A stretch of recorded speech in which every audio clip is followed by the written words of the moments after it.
Okay, hello everyone. Ang lecture natin ngayon pang Introduction to Psychology.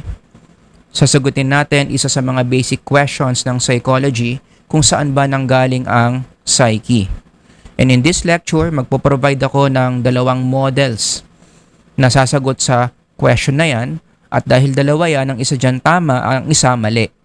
Hindi ako magpapakyut na magpe-present ang dalawang models tapos sasabihin ko pareho silang tama. Hindi May isang tama dito, may isang mali. So before I dig deeper into these models, basahin ko muna yung ating passage for this lecture, Genesis 2:7.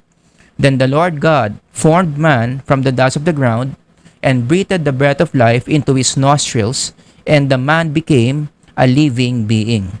Itong simpleng passage na to ng Genesis, nag-spark ito ng mainit na issue in the field of psychology. Asing sobrang init, kumukulo sa init. Marami ring mga kumulo ang dugo, uminit ang ulo dahil sa issue na to. And that issue is, pareho lang ba ang brain sa mind? Isa yan sa mga talagang pinag-uusapan na issue in the history of psychology. And in connection to that issue, dalawa naman ang views dyan . Dalawa ang models, no? To answer that question kung ang brain ba or yung mind pareho. Ang sabi ng biblical view, the brain and the mind or the psyche, another term for mind is the psyche, hindi siya pareho. Magkaibang elemento yan. But both are created by God. Got that? So in this model, going back to my title kanina, no? Saan galing ang psyche? Sa biblical view model, saan galing ang psyche? From a God who created that psyche. At yung Diyos na yon, gumawa rin siya ng brain, doon niya pinasok yung psyche. Hence, Genesis chapter 2 verse 7. Kaya yan yung opening passage natin. Now, the other view of this issue is yung tinatawag nating materialist view, also known as atheistic view of the psyche, wherein ang sinasabi nila, pareho lang ang brain sa psyche. In fact, it is the brain that creates the psyche. Lahat ng psychological experience mo, kaya meron ka niyan kasi ang brain mo, which is a physical thing, ang gumagawa niyan. Siyempre, given the nature of this channel, between these two models, anong pinopromote natin dito, mas tama na paniwalaan mo, lalong-lalo na kung psych major ka, yung biblical view of the psyche. Sana, after this lecture, pag tinanong ka, saan galing ang psyche, kumbinsidong-kumbinsido ka na ang psyche, galing siya sa Diyos na gumawa ng psyche. God created the psyche. Got that? Now, for me to do that, kailangan ko itong i-reinforce. Kailangan ko itong patunayan using logic. Right? So, I'm gonna answer two questions to reinforce that view. Number one, ginawa ba ni Lord ang psyche? And number two, ano ngayon kung oo? Uunahan ko na kayo. Ang sagot ko sa number one, ang sagot dito, oo. Ginawa ni Lord ang psyche. May mga implications yan. Diyan tayo magko-close. Ano yung mga applications? Now that we know that God created the psyche. Pero establish muna natin yung number one, ginawa ba ni Lord ang psyche? Ang sagot ko, oo. Ano yung mga reasons? Let me continue. Alright? Para sa mga nakalimot na or first time pa lang nakinig ng lecture ko, no? Ang psyche is the root word of the word psychology. Sana naman psych majors alam nyo yan. Psychology came from the word psyche na ang ibig sabihin pala is the non-physical component of a person. In original translation, ang psyche is the same as breath or breath of life. Sounds familiar? Again, yung Genesis 2:7. Yung breath of life dito, ang translation yan is psyche. May psyche na pumasok sa katawan. Yun yung pinag-aaralan sa psychology. A more modern translation of psyche is the word spirit. Kaya pag sinabi mong psychology major ka, saan ka magaling? Magaling ka sa usapin tungkol sa psyche. Ito yung pinag-aaralan mo bilang isang psych major. Yung non-physical aspect of the person. Yung espiritu ng tao. Kaya kung psych major ka, saan ka magaling? Magaling ka dapat sa espiritu. Kasi araw-araw sa classroom, pinag-aaralan mo yung nature ng espiritu. That's why it makes sense that the brain is not the same as the psyche. Although in psychology, pinag-uusapan din natin yung brain sa biopsychology. Ang Tagalog ng brain is yung utak. Iba yung utak sa espiritu. Nagigets ninyo? And in fact, if you read Genesis chapter 2 verse 7, kitang-kita yung differentiation ng brain from the mind or the psyche. Right? Then the Lord God formed man from where? Everyone read? The dust of the ground. Yun yung katawan. Yun yung body, kasama dun yung brain. Right?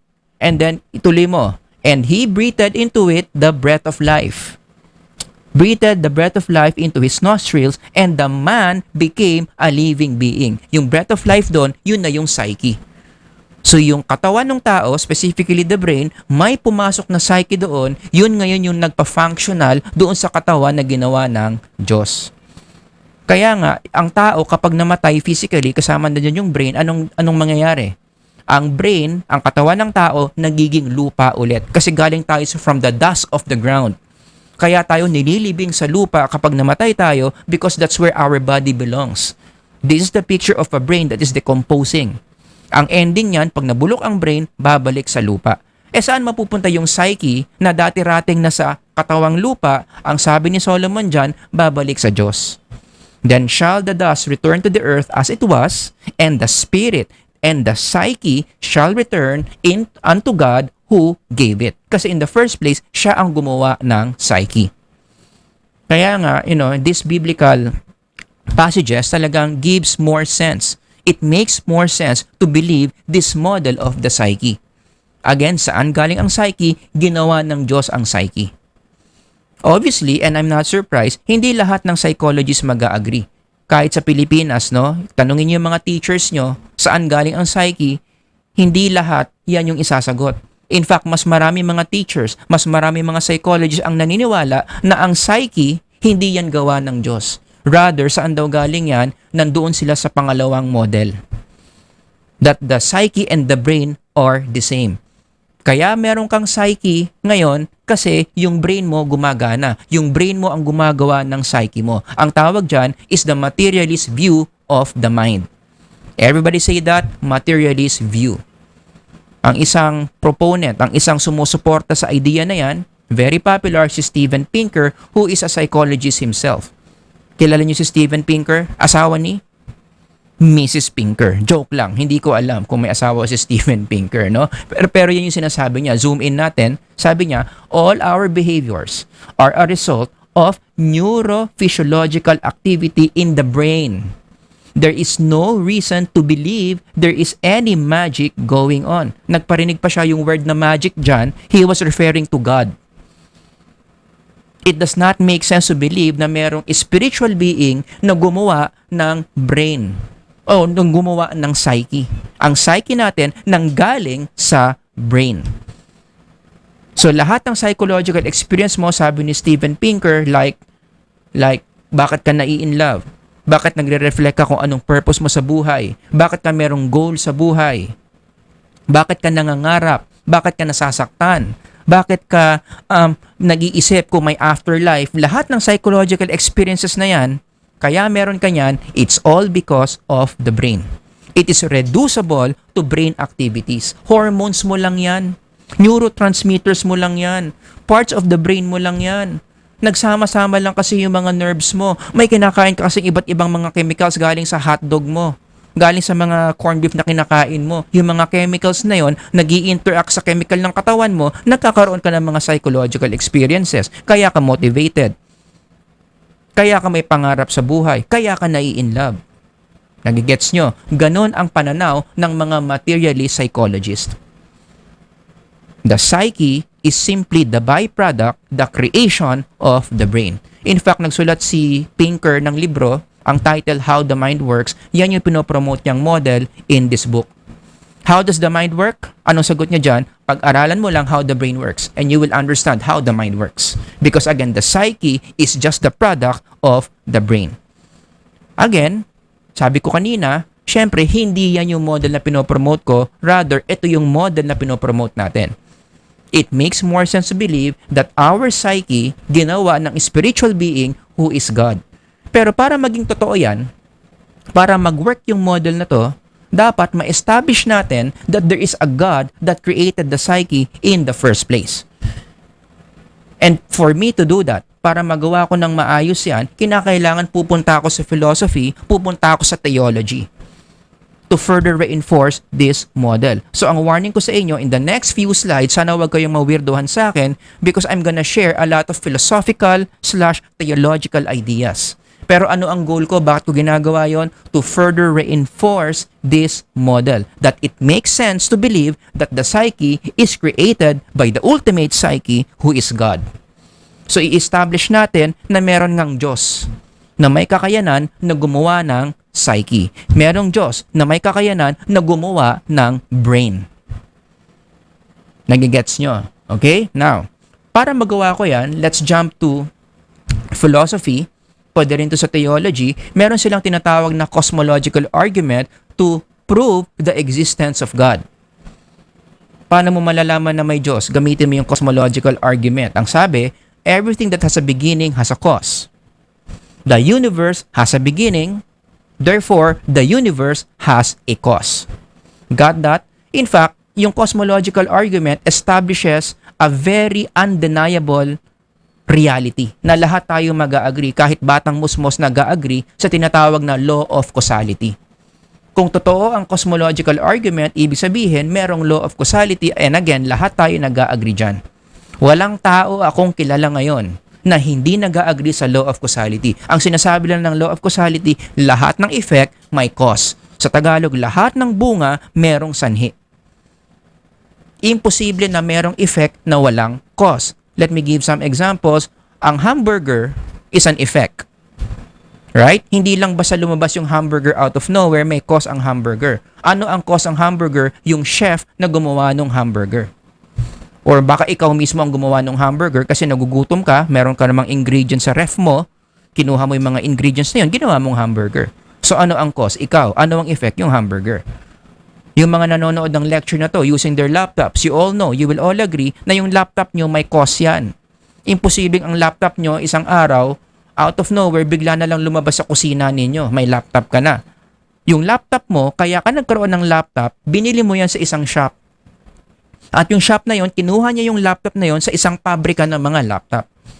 In other words, ang laptop mo may cause. Right? Yung laptop mo yung effect, kaya nagkaroon ng laptop mo kasi may mga series of causes na nangyari kaya nagkaroon, kaya nabuo yung laptop na gamit mo ngayon. Got that? Oh, i-apply mo rin yung law of causality sa sarili mo ngayon. Bakit ka may damit ngayon? Bakit ka nakabihis ngayon? Bakit ka naka-jacket? Bakit ka nakasapatos? Bakit ka nakasalamin? Sino ang cause niyan? Ikaw. Kaya ganyan ang suot mo ngayon kasi yan ang sinuot mo kanina. Binihisan mo yung sarili mo. So ito yung effect. Sino yung cause? Ikaw. Naglagay ka ng mga damit na yan sa katawan mo. Got that? Yan ang simpleng example ng cause and effect. Kaya nga sabi ko, lahat ng tao nag-agree dito, kahit mga batang musmos, naiintindihan yan. Bottom line, walang physical something na walang cause. Walang physical something na bigla na lang lumalabas. In fact, you can pause this video and then mag-isip kayo ng example ng bagay na nakita nyo in your life na out of nowhere bigla na lang lumabas. May alam ba kayong ganon? Bigla ka na lang nagkakotse o bigla ka na lang nagka5 milyon or bigla ka na lang nagka-jowa. Ganon sana, no? Yung mga single dyan, sana hindi nag-a-apply yung law of cause and effect sa pagjojowa, no? Sana yung jowa bigla na lang, boom! Nasa tabi mo na. But we all know, hindi pwede yan. Lahat ng bagay, lahat ng effects, merong cause. Tumingin ka sa paligid mo ngayon, habang nakikinig ka, lahat na nakikita mo dyan, yung notebook, yung laptop, yung ilaw, yung aircon, yung kotse sa labas ng bahay mo, yung mga tao na napapanood mo sa TV, lahat yan may cause. Right? Now, let's dig deeper. Kung totoo ang law of causality, at sana naman naniniwala ka sa law of causality, a deeper question to ask is, saan ang first cause? Ano ang first cause? Ano yung pinakaunang cause na nagpagalaw ng lahat? Kaya tayo nagka-building, kaya tayo nagka-form of government, kaya tayo nagka-presidente, kaya ka nagkaroon ng cellphone, kaya ka pumapasok sa isang eskwelahan. Saan nanggaling? Sino ang nagpagalaw ng lahat? Kaya siya yung considered na first cause. Ngayon, in philosophy, may dalawang models dyan. Meron tayong tinatawag na theistic model wherein ang sagot nila doon is the first cause is God. A spiritual being called God. The second model is the materialist worldview na ang sagot nila, the first cause is something physical, also known as the universe.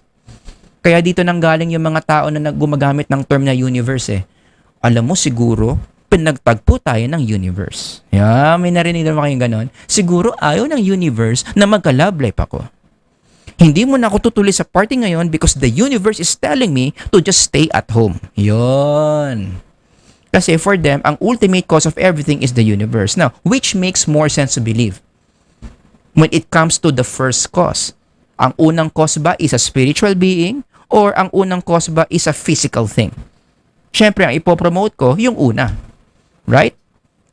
I-reinforce natin to. Ano yung mga reasons natin to believe na totoo nga na ang unang cause is a spiritual being who is God Himself? Again, balikan natin yung cosmological argument. Baka nalimutan nyo na, basahin ko. Everything that has a beginning has a cause. The universe has a beginning. Therefore, the universe has a cause. Now, Genesis 1:1 reflects cosmological argument. Yan yung kiniklaim ng Genesis 1:1. There is a God who created the universe. In the beginning, God created the heavens and the earth. Pero mas gusto ko itong pababawin, may principle behind this.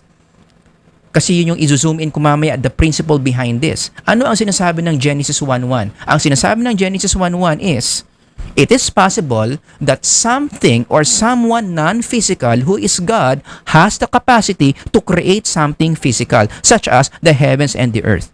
Yan yung sinasabi ng Genesis 1:1. Pinapakita ng passage na yan yung realidad.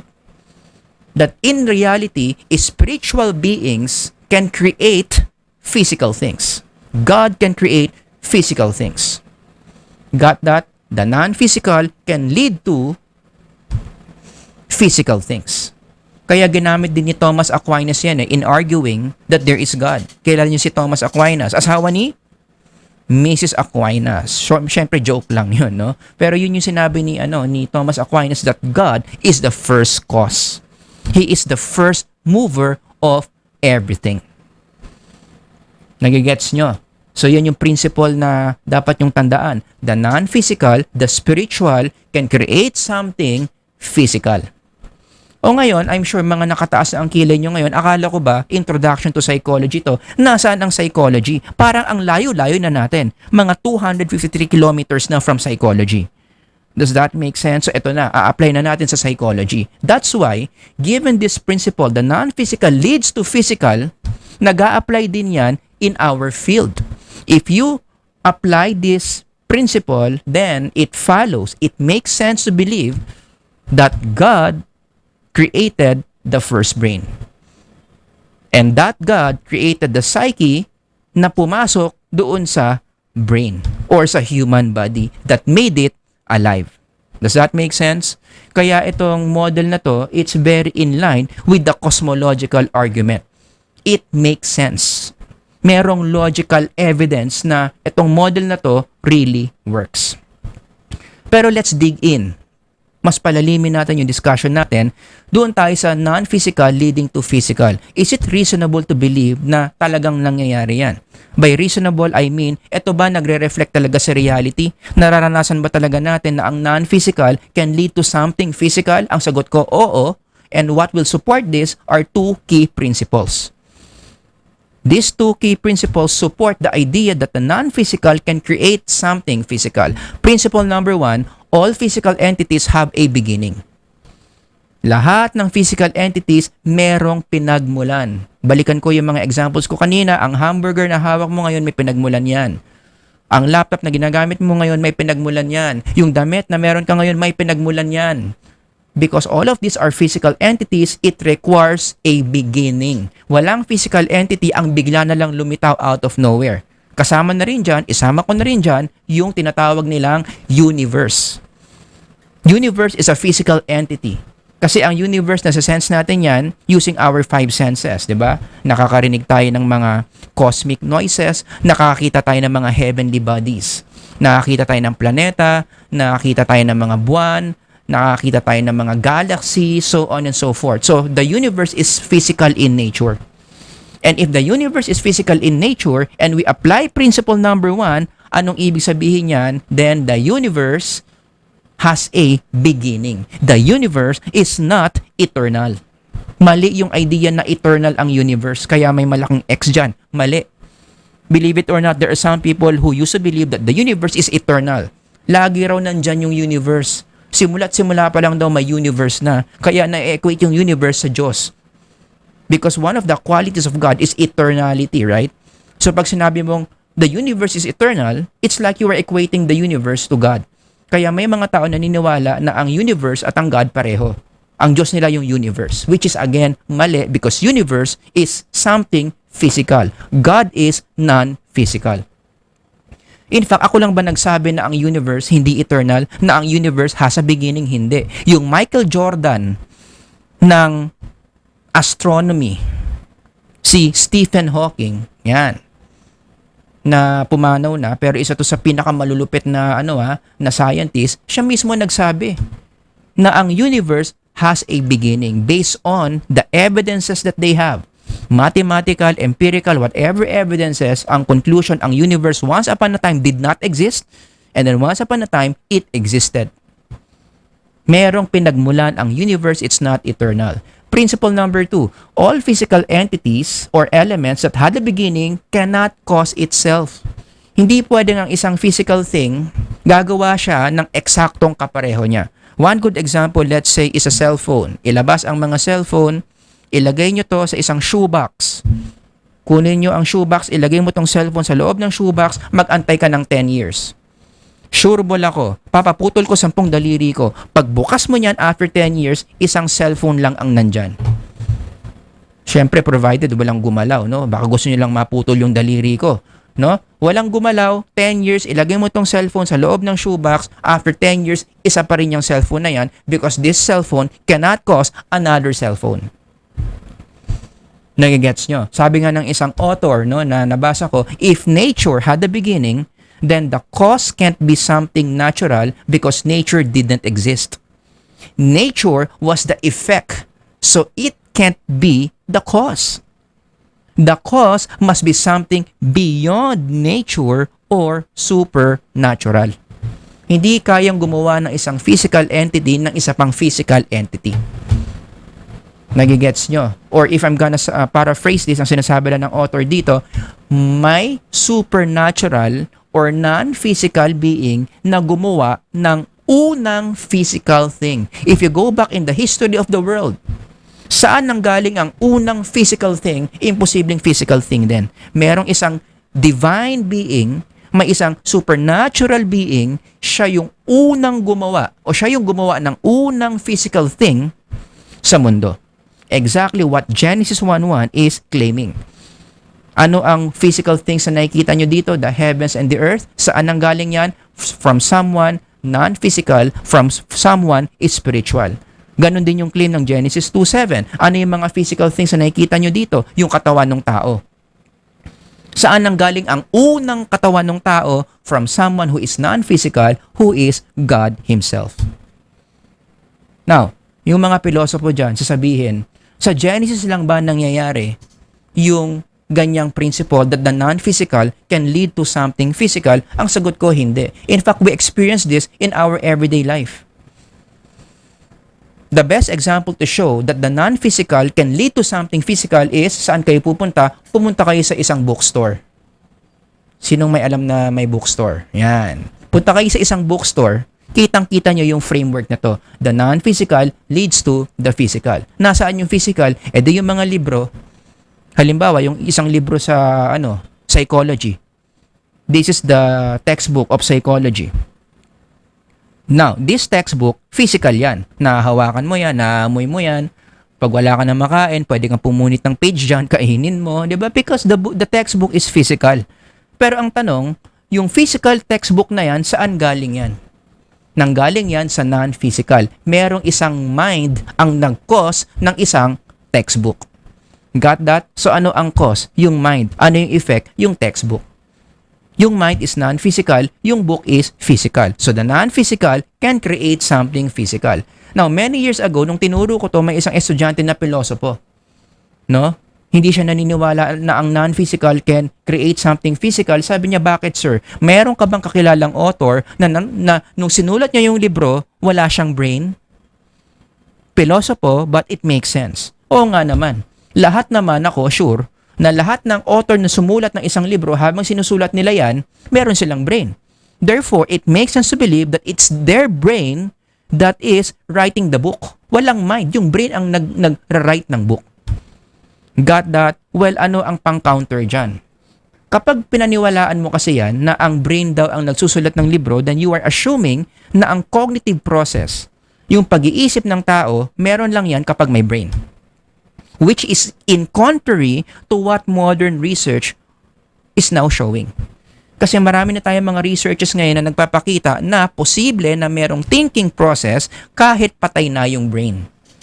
May mga scientists, believe it or not, gumagawa na sila ng research at nakikita nila sa mga researches na yon na merong ebidensya na meron talagang afterlife. Na kahit mamatay na yung brain mo, na supposedly doon daw galing yung psyche, kahit patay na yung brain mo, yung consciousness mo, yung thinking process mo, tuloy-tuloy pa rin. We don't have enough time to discuss this but I highly recommend basahin nyo tong book na to. Maganda to, by Jeffrey Long, sinulat ng isang doktor. Doktor na yan Hindi to psychologist. Doktor ito, paulit-ulit niyang nakikita sa mga patients niya yung ganyang event na kahit patay na yung brain that supposedly causes thinking process, posible na kahit patay na yung brain, tuloy-tuloy pa rin ang thinking process. Kaya going back to this point, this really makes a lot of sense na ang isang libro na physical, ginawa yan ng isang mind na non-physical. Yung mind na yon, ginagamit niya yung brain natin para makapagsulat ng libro. May ginagawa, kinokontrol ng mind yung brain para mapagalaw yung mga kamay natin at makapag-type sa laptop at makagawa ng libro. That's the model na pinapakita dito and it makes a lot of sense. Now, from here, tumalon tayo doon sa kabilang model which is the materialist view of the mind or of the world. Na ang sinasabi nila, yung mga tao dito, is the ultimate cause daw of everything is something physical. Remember? Physical causes physical. Isa sa mga examples dyan si Steven Pinker. Naniniwala siya that the brain creates the psyche. Therefore, the ultimate cause of everything is something physical. In fact, in different sciences, yan yung norm na pinaniniwalaan. Kasi marami mga scientists ngayon are materialists, hindi naniniwala sa Diyos. So their atheistic worldview makes them believe na ang unang cause of everything is something physical. Like for example, in Origins of Life research, ang sinasabi nila, paano nagkaroon ng buhay? Once upon a time daw, meron tayong tinatawag na primordial soup. This is a very technical model. Wala akong enough competence to discuss this in detail.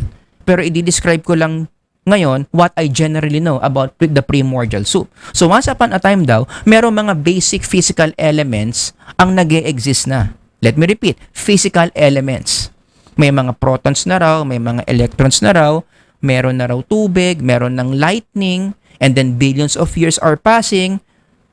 Yung tubig, laging tinatamaan ng lightning, nagkaroon ng interaction, naghalo-halo yung proton and electron, and then nagkaroon ng explosion, boom! Nagkaroon na ng universe, and that universe later on gumawa ng planet Earth that is so perfect for life, and that planet Earth gave birth to everyone that's in it. Nagkaroon na ng dinosaur, nagkaroon na ng mga bulate, nagkaroon na ng mga halaman, hanggang sa ikaw na. Nanonood ka na ng lecture ngayon. Yun ang pinanggalingan mo. That's the primordial soup model. Because again, the ultimate cause of everything is something physical. Yung model na yan, inadapt din yan ng biology to explain why different living things look so different from each other. Ang tawag dyan, biodiversity. Once upon a time daw, merong single-cell organism, which again, saan nanggaling? Nanggaling daw sa primordial soup. So merong, ang unang buhay, galing sa isang physical explosion. So may physical explosion, nagkaroon ng unang buhay. Yun yung tinatawag nilang protist, the single cell organism, na yan daw ang common ancestor natin. Yung protist na yan, maya-maya naging puno, maya-maya naging mushroom, naging kangaroo, naging ahas, maya-maya naging unggoy, yung unggoy maya-maya tao na, yung tao na yung nanonood na ng lecture ko. Got that? Yan yung model na ina-adapt ng theory of evolution. Kaya sa mata ng theory of evolution, walang Diyos na nagsimula ng lahat. God was not created in the image of God. You were just a product of a random physical explosion sometime billions of years ago. Kaya para sa evolution, kalokohan yung Genesis 1:1, kalokohan ang Genesis 2:7. Because for them, the ultimate cause is something physical. Now, in the next few slides, ipapakita ko yung loophole, yung weakness ng model na yan when you believe that the first cause is the physical. Ang pinaka-problema sa claim na yan is it violates principle number 1 na again, lahat ng tao nag-agree because this is reality. Let me repeat, ano yung principle number 1? All physical entities have a beginning. Now, ang tanong ko ngayon sa mga naniniwala na ang physical, ang pinakaunang cause ng lahat, saan nanggaling ang unang physical?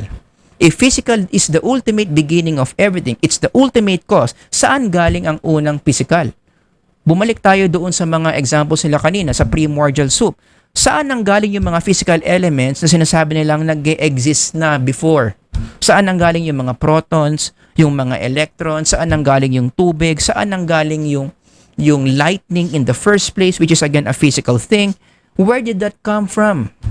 Dapat may masagot sila dyan because again, we go back to principle number 1, lahat ng physical elements merong beginning. The same thing in biology, yung sinasabi nilang protist, yung mga single cell organism dito, saan nanggaling yan? Saan nanggaling ang unang protist? It violates principle number 1 that all physical entities have a beginning. Kasi kung sasabihin mo, ito talaga yung unang beginning, physical yan eh. Hindi pwedeng siya ang unang beginning. Dapat meron pang beginning dyan. At yung beginning na yon, kung physical man yon, meron na naman beginning yon. Na meron na naman beginning yon, na meron na naman beginning yung it won't stop. As long as you point to something physical, it needs to have a beginning. Nagigets nyo? Ang tawag doon, infinite regress. Right? Kaya, yung mga tao na naniniwala sa view na yan, oh by the way, i-connect pala natin sa psychology, nalimutan ko na yan. In psychology, kapag naniniwala ka that physical is the ultimate cause of everything, saan nanggaling ang unang brain? Right? Saan nanggaling ang unang brain? Kasi ayaw nga nila yung model na ang brain gawa ng Diyos eh. Therefore, ang pinaka-cause ng psyche is the brain.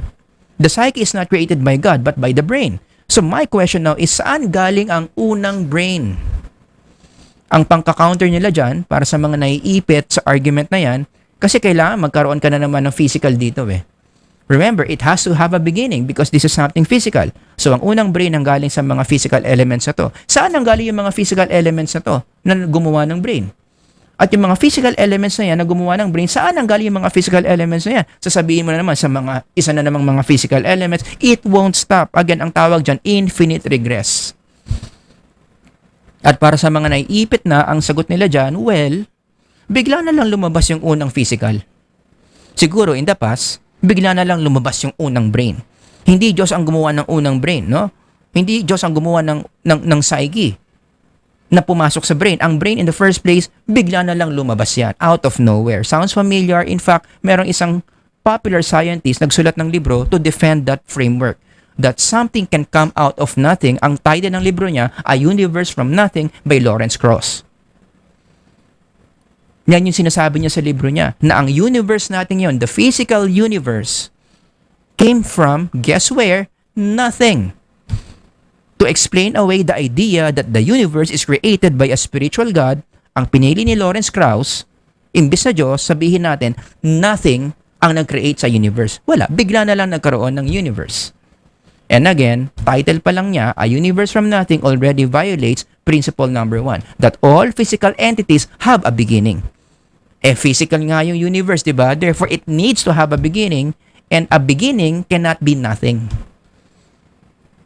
And by the way, in the world of astronomy, ang norm is the belief that the universe has a beginning. Imposibleng from nothing. Kaya itong libro ni Lawrence Krauss, china-challenge niya yung talagang well-established na reality na in the field of astronomy.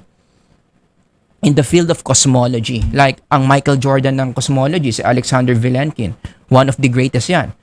Talagang if you study daw the different evidences mathematically, empirically, talagang ang conclusion, ang universe had a beginning. Once upon a time, it did not exist, and then there was a time it existed. The universe was not eternal. Ngayon, balik tayo sa psychology. Alam ko, mga 300 kilometers away na tayo from psychology. Now, let's connect this to psychology. Again, saan galing ang unang brain? Right? If everything is physical, if the ultimate start of everything is physical, my question is, where did the first brain come from? Again, kapag ang sasagot mo dyan is another physical thing, you will enter infinite regress, right? Pero ano ang sagot dyan? Ano ang solusyon para mahinto, para makat mo yung infinite regress? You have to point to something spiritual. So the first brain is created by a spiritual God. Yun na yung Genesis 1:1. In the beginning, God created the heavens and the earth. And then Genesis 2:7, where God created the first body, and He created the first psyche that entered the body, and that made the body functional. Yun. Yan ang solusyon dyan. Now, in summary, no, to everything that I'm saying right now, you have two choices. Which makes more sense to believe? No one created something out of nothing, materialist view. Or someone created something out of nothing, that's the spiritual view, the biblical view. I-connect mo yan sa psychology, retranslate mo sa psychology in connection to the brain and the mind, or the brain and the psyche. The human body appeared out of nothing. That includes the brain that creates the mind. That's the first option. Maniniwala ka ba dyan? Or number 2, maniniwala ka that God created the first body and He breathed the psyche into it. He created the first body, He created the first psyche, nagkaroon ng unang human being. Exactly what Genesis 2:7 is claiming. Nagigets ninyo? So sana naman, dahil matatalino kayo mga nanonood ngayon, piliin nyo talaga yung mas tugma sa reality, which is number 2. There is a spiritual realm. In that realm, there is a spiritual God who has the power to create something physical, and that's exactly what happened in the book of Genesis. Kaya kung pag-compare mo yung biblical view and the materialist view of the psyche, saan galing ang psyche? Which makes more sense to believe it's the biblical view. There is a spiritual God who created the first body that contained the first psyche. In fact, partida pa yan dinefend ko lang yung biblical view dito using logic using cosmological argument. Pero alam nyo ba may mga empirical evidences din that further strengthens the biblical view.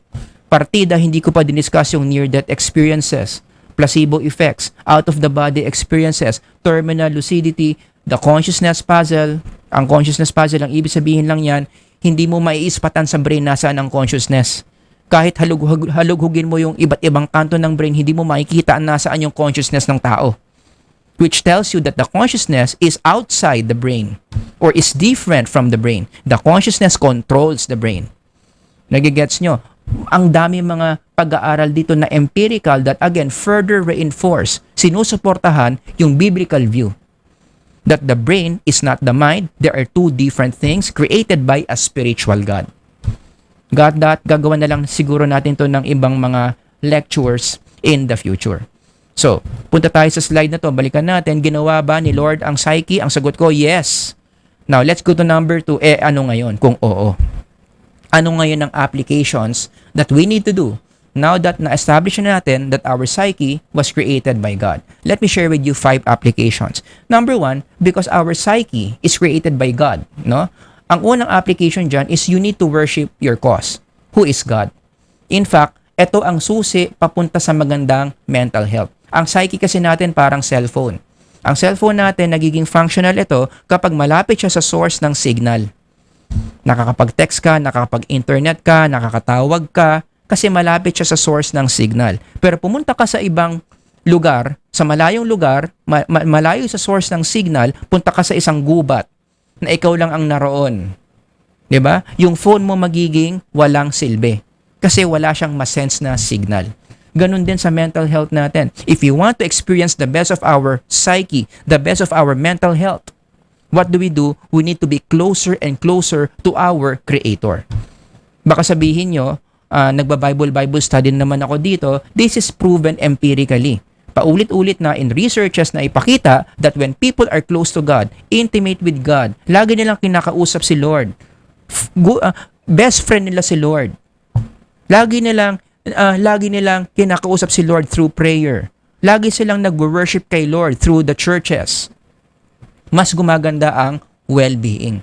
Kapag nag-i-improve ang spirituality mo, gumaganda yung well-being mo. Kaya yun yung number 1 worship your cause para gumanda yung mental health mo.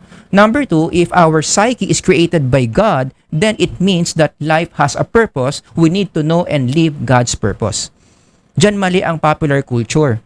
Ang popular culture natin, tinuturuan tayo na yung purpose natin, nakadepende sa atin, tayo daw gagawa ng purpose natin. Mali. Bago pa tayo ilagay sa mundo, God already has a purpose for us. Ang dapat natin gawin, i-discover natin kung anong purpose natin, and then from there, araw-araw natin i-fulfill yung purpose natin sa buhay.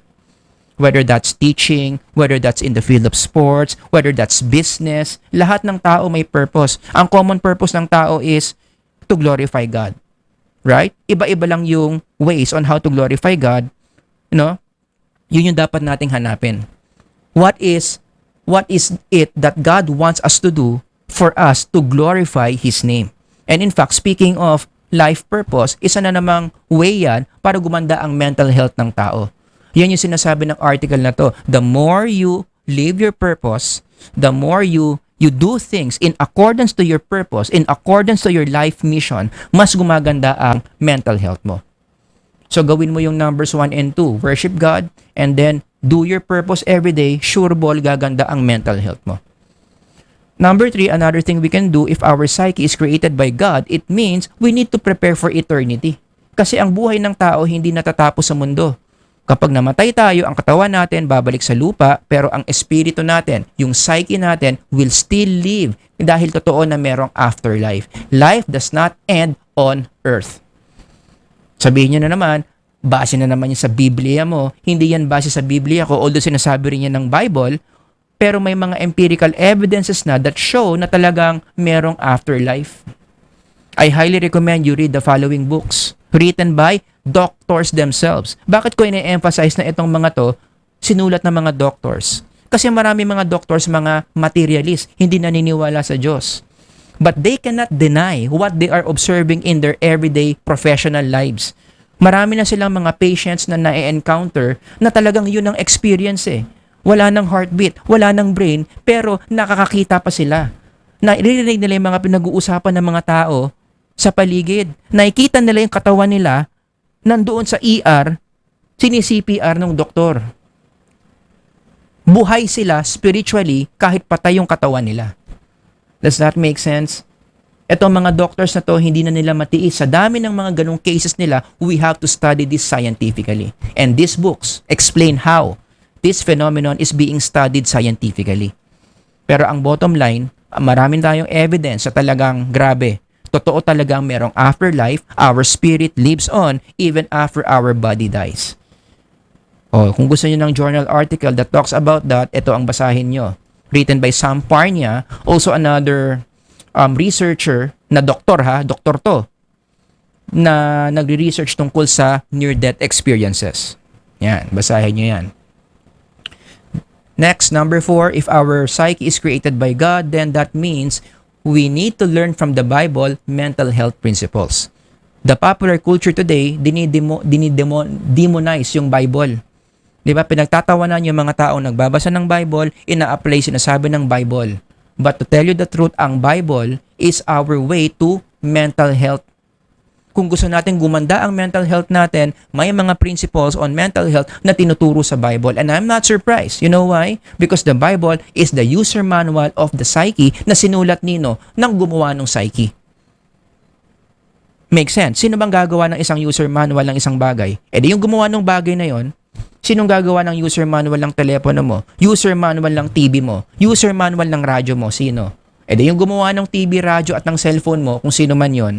The same thing here. Ang gumawa ng psyche natin is God Himself. So, ang user manual niya para sa atin on how to take good care of ourselves as spiritual beings nakasulat sa Bible.